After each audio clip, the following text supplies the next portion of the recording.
মুমিন?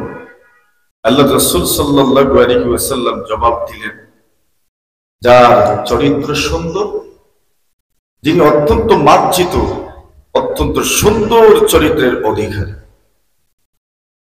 এরপরে আরেকটা প্রশ্ন করলেন, ইয়া রাসূলুল্লাহ, মুমিনদের মধ্যে সবচেয়ে সচেতন কে, চালাক কে, হুঁশিয়ার কে?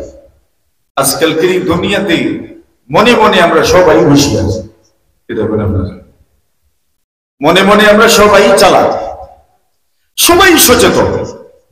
শুধু মৌখিক সচেতন নয়, আমরা তো এখন লিখিত পড়িত সচেতন, সচেতন নাগরিক ফরম, মানে সবাই সচেতন। সাহাবী প্রশ্ন করছেন, ইয়া রাসূল, ফাআইয়ুহুম আকিয়াসু ইয়া রাসূলুল্লাহ,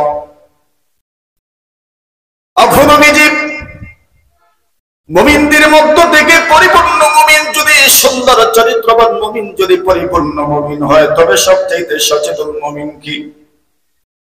আল্লাহর হাবিব সাল্লাল্লাহু আলাইহি ওয়াসাল্লাম বলেন, সবচাইতে সচেতন মুমিন হলো আকসারুহুম যিকরান লিল মাউত। আল্লাহর নবী বলেন, এই পৃথিবীর মধ্যে সবচাইতে সচেতন মুমিন কোন, যেই মুমিন সবচেয়ে বেশি মৃত্যুকে স্মরণ করে। ওয়া আশাদ্দুহুম ইস্তি'দাদান লিমান বাদাল মাউত। আল্লাহর নবী বলেন, যেই মুমিন সবচেয়ে বেশি মৃত্যুকে স্মরণ করে এবং যেই মুমিন সবচেয়ে বেশি মৃত্যু পরবর্তী সময়ের জন্য প্রস্তুতি গ্রহণ করেন, আল্লাহর নবী বলেন, ওই মুমিনরাই হচ্ছেন সবচেয়ে সচেতন মুমিন, সবচেয়ে সতর্ক মুমিন। উলাইকা হুমুল আকিয়াস যাহাবু বিশাওয়াফিদ দুনিয়া ওয়া কারামাতিল আখিরাহ।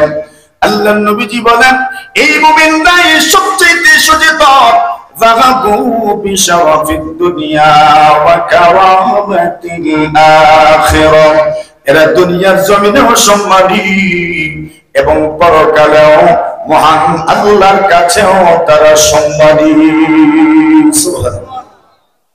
এর মানে এরাই তো সচেতন, যারা সবচেয়ে বেশি মওতকে স্মরণ করে এবং যারা সবচেয়ে বেশি মৃত্যু পরবর্তী সময়ের জন্য প্রস্তুতি গ্রহণ করে।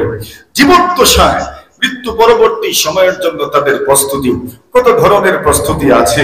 কত মানুষ এই সমাজে এখনো মিলে মাশাআল্লাহ, যারা মৃত্যুর আগেই কাফনের কাপড় প্রস্তুত করে রাখেন, আছেন না নাই? এটাও তো একটা মৃত্যুর প্রস্তুতি। তো এর মানে উনি তো আমার চেয়ে আরে একদম এগিয়ে গেলেন। আচ্ছা, আমি তো কাপড়ের প্রস্তুতি নিলাম না, উনি তো আর কিছু হোক না হোক কাফনের কাপড়ের একটা প্রস্তুতি নিলেন। তাহলে এর মানে কি বোঝা গেল? মৃত্যুর জন্য ওনার কিছুটা না হলেও একটা প্রস্তুতি আছে। কথা বলেন ঠিক না? ঠিক। জনাবে নবী আকরাম সাল্লাল্লাহু আলাইহি ওয়াসাল্লামের জন্য আল্লাহর রাসূল একদিন সুন্দর একটা জামা পরিধান করেছে, রাসূলকে হাদিয়া দেওয়া হয়েছে।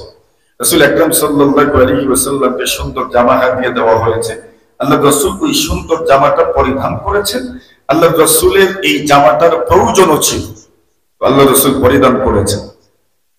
এমত অবস্থায় একজন সাহাবী আল্লাহর রাসূলের কাছে ওই জামাটা ছেয়ে বসলেন।